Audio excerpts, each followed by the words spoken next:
Eyebrow बनाना सीखें, कैसे salon पे की जाती है।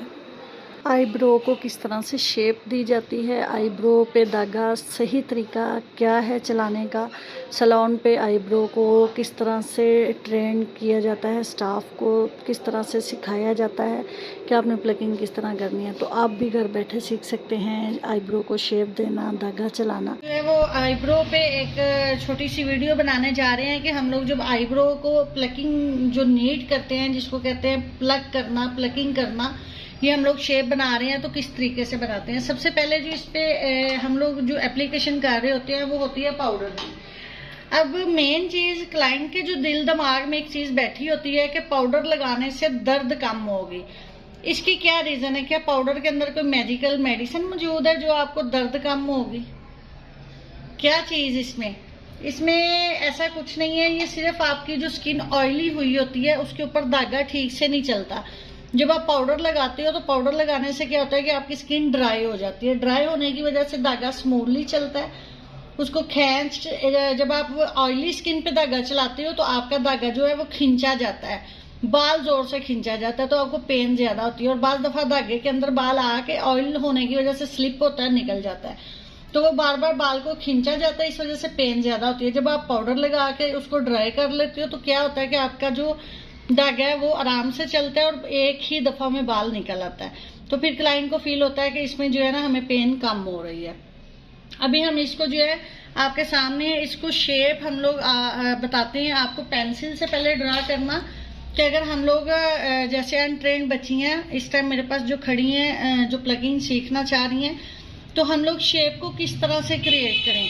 अब देखें ये बच्ची की जो इस हिस्से पे बाल नहीं है, इस हिस्से पे, और अमूमन क्या होता है कि जब अनट्रेंड बंदा जो धागा चला रहा है वो इधर से ही धागा स्टार्ट करता है, तो जो रहे कसर होती है थोड़े बहुत बाल वो भी सारे उड़ जाते हैं। तो यहाँ से जब प्लकिंग बारीक हो जाती है, यहाँ से आप चौड़ी उसकी मोटाई रखते हो तो क्या होगा कि आपकी प्लकिंग की शेप इक्वल नहीं आएगी। जितनी चौड़ाई आपको यहाँ पे रखनी है उतनी ही आपको यहाँ पे रखनी है। उसको मैं आपको इसको ड्रा करके बताती हूँ। आप मेकअप में भी जब आईब्रो बना रहे होते हो तो आपने ये 1 फिंगर इसको छोड़ना होता है, 1 फिंगर छोड़ के फिर आपने इसको ड्रा करना होता है। यहाँ से आपने बिल्कुल स्टार्ट से इसको ड्रा भी नहीं करना। ये आपने लिया और इसको आपने इस हिस्से से रखना है, ये आपकी नोक, और नोक के साथ साथ आपने ये हिस्सा भी कवर करना है। ये अब देखें कि आपकी प्लकिंग की शेप कितनी होनी चाहिए। कम से कम ये आपकी प्लकिंग की शेप ये आ रही है। अब नीचे जो है ये आपकी लाइन बिल्कुल सीधी जानी चाहिए। अगर आप थोड़ा सा करीब करके दिखाओ तो इनकी जो प्लकिंग के बाल जो निकलने वाले हैं वो कौन से हैं? ये वाले, जस्ट ये 1 2, ये 2 बाल इसके निकलते हैं तो इसकी शेप कुदरती जो है वो बनी है। और यहाँ से हम नीट कर देंगे तो प्लगिंग खुद ब खुद हुई है। इसको आप बिल्कुल प्रॉपर खींच के करोगे तो ये अमूमन बारीक हो जाएगी। तो आपने सबसे पहले शेप भी देखनी होती है। अब हमें ये शेप चाहिए। अब इसको जो है हम हल्का हल्का सा सीधा करते हैं। अब इसकी शेप देखो यूं आ रही है तिरछी नीचे को। हमने क्या करना होता है कि हमने जो आईब्रो की शेप ऐसे बिल्कुल स्ट्रेट रखनी है। ये चीज हमने धागा यूं नहीं चलाना। जैसे ही हम अपना धागा शेप के हिसाब से डाउन लेके जाएंगे, यहाँ से अंदर से बाल नीचे को चला जाएगा, तो फिर क्या होगा, यहाँ से शेप चौड़ाई में नहीं आएगी। यहाँ से ये जब इतना बाल उतर जाएगा तो पीछे ये रह जाएगा, क्योंकि इसकी शेप देखो यूं नीचे को डाउन। हमने क्या बनाना है शेप को, ये सीधा। तो अब हम इसको एक दफा ड्रा करके आपको दिखा देती हूँ। ये चीज आ रही है, ये देखो। अब ये स्टार्ट भी हमें ये चाहिए,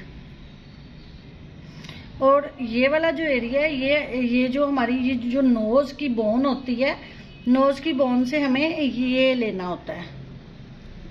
और हर इंसान की ये जो नोज की हड्डी है, ये वाला हिस्सा हर इंसान का मुख्तलिफ है। जिसकी नोज यहाँ से चौड़ाई में होगी उसका ये खला भी ज्यादा होगा, जिसकी हड्डी है यहाँ पे होगी उसकी ये हिस्सा खला भी कम होगा। तो आपने अपने नोज के हिसाब से हर क्लाइंट की शेप रखनी होती है। ये ऐसा नहीं है कि नोज की हड्डी है आपकी जो सी है वो बिल्कुल यहाँ से आ रही है और आपकी शेप यहाँ पे जा रही है, तो आपने ये साइड, तो इसी तरह आपने इसको ये और एक चौरस डब्बे की शक्ल,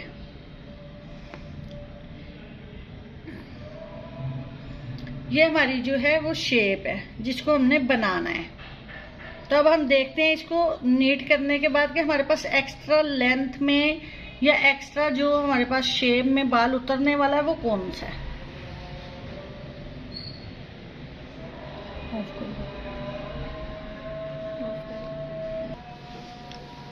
अच्छा ये देखें, अब ये पेंसिल से मैंने एक आपको अंडर आईज का जो काम था वो करके बताया। अब हम इसको नीट कैसे करते हैं। ये शेप ये बिल्कुल स्ट्रेट जाएगी यहाँ से,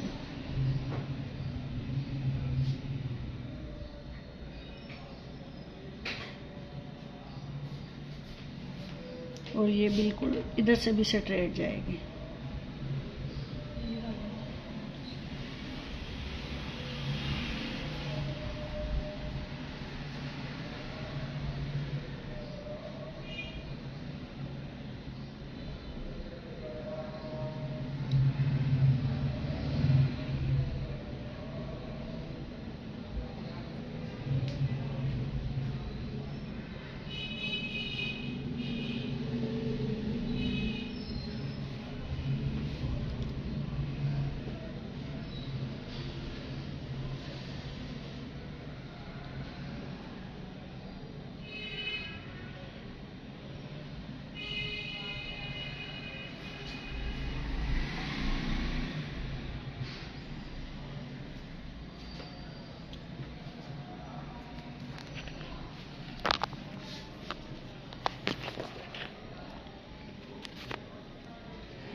ये चीज़ हमने इसको थोड़ा सा ख़त्म करने की कोशिश की, ठीक है।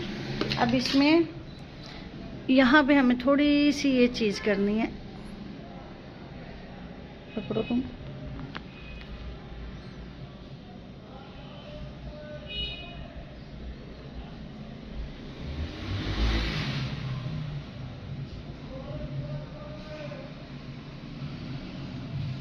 तो ये शेप हमारी कंप्लीट है। अब हम इसको हल्का हल्का सा नीट करेंगे।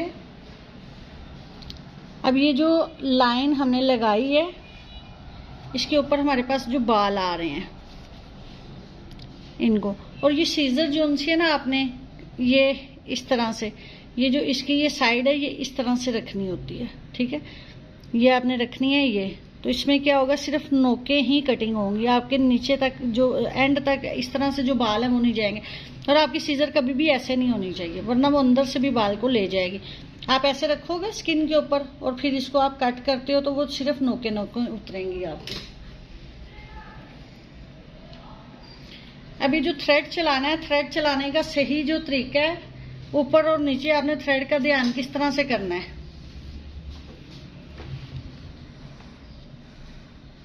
ये बाल आपने यूं पकड़ने और इन बालों को पकड़ते हुए ये अपनी 2 फिंगर से स्किन को इधर को करना है।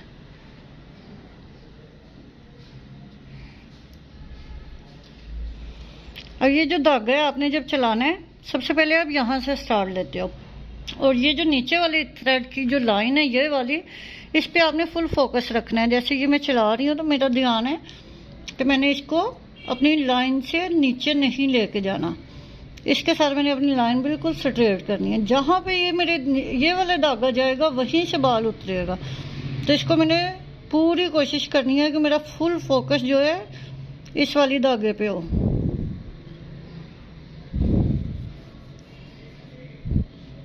ये वाले धागे का आपने ध्यान रखना, और ये जो बाल हैं इनके पास रख के तो आपने जो बाल उतारना है ये इस तरह।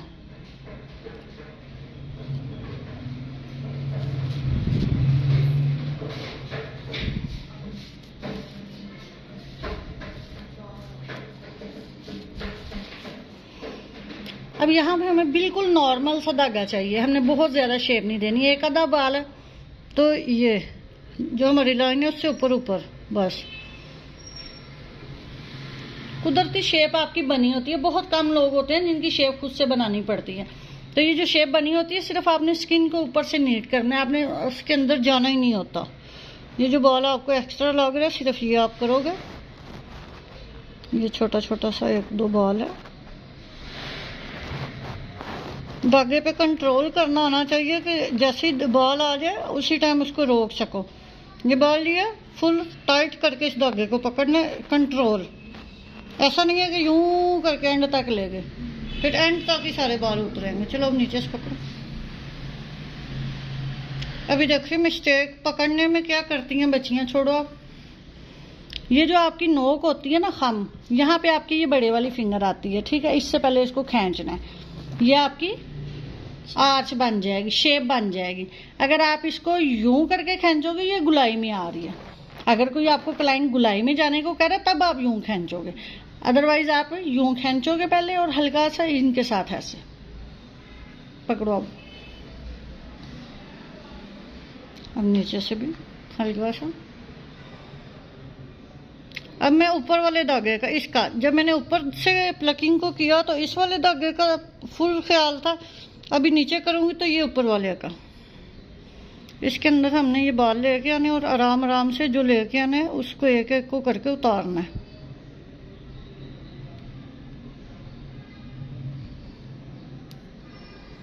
अब ये हमारी लाइन से बाहर हैं 2-3 बाल, और ये पूरी शेप में सिर्फ ये 2-3 बाल ही हैं जो शेप होने वाले हैं। उतरते हैं तो आपकी प्रॉपर एक शेप बन जाएगी, इससे ज़्यादा की ज़रूरत नहीं है। बाकी जो एक्स्ट्रा बाल होंगे ये आइज पे, इनको हम नीट करेंगे।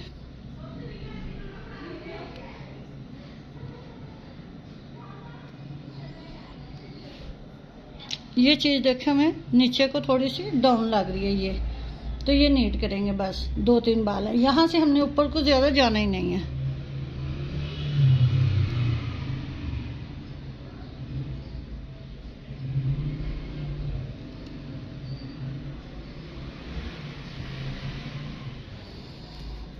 ज़्यादातर जो है वो स्टूडेंट प्लकिंग ही चल रही है कि आप स्टूडेंट प्लकिंग करते हो तो स्टूडेंट प्लकिंग सिर्फ आइज के बालों को नीट करना होता है, फोरहेड के। बाकी आपने शेप बिल्कुल स्ट्रेट कर देनी होती है। यहाँ से छोड़ो, ये सिर्फ ऊपर से पकड़ो यहाँ से। अभी हमने ये हिस्सा सिर्फ नीट करना है।